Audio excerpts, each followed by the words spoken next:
तो वहीं दिल्ली यूपी सरहद पर हालात का जायजा लिया हमारे नुमाइंदे खुर्रम शहजाद ने।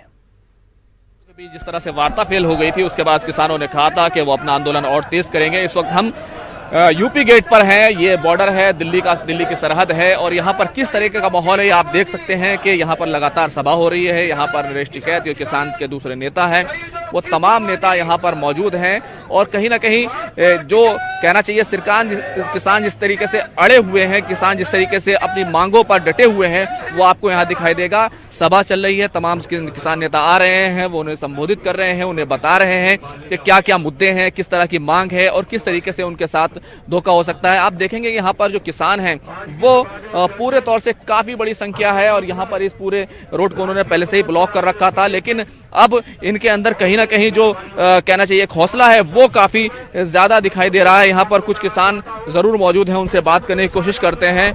क्या सोचा है आगे? हम लोग जब तक तीनों काले कानून वापस नहीं होते तो हम लोग वापस नहीं जाने वाले। पूरी राशन पानी से है। मैं भारतीय किसान यूनियन जिला अध्यक्ष कानपुर देहात, कानपुर से बहुत लोग आ रहे हैं रास्ते में और भी हम बड़ा आंदोलन करेंगे इसको। कल एक बड़ी कॉल दी गई है आंदोलन के लिए कि तमाम लोगों का घेराव किया जाएगा, सरकार का घेराव किया जाएगा, मंत्रियों का घेराव किया जाएगा। हम लोग निश्चित तौर पर मंत्रियों विधायकों को घेरने का काम करेंगे। बिल्कुल इसकी शुरुआत हो चुकी है और किसान मानने वाला नहीं है। किसान मानने वाला नहीं है, लेकिन ये जो तस्वीरें हैं वो जरूर ये कह रही हैं कि किसान जो है बड़े आंदोलन के लिए यहाँ पर तैयार दिखाई दे रहे हैं।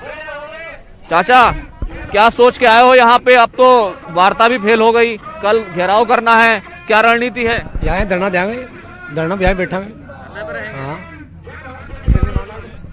इतना नहीं माना, धरने पर रहेंगे यहाँ बैठे कितने।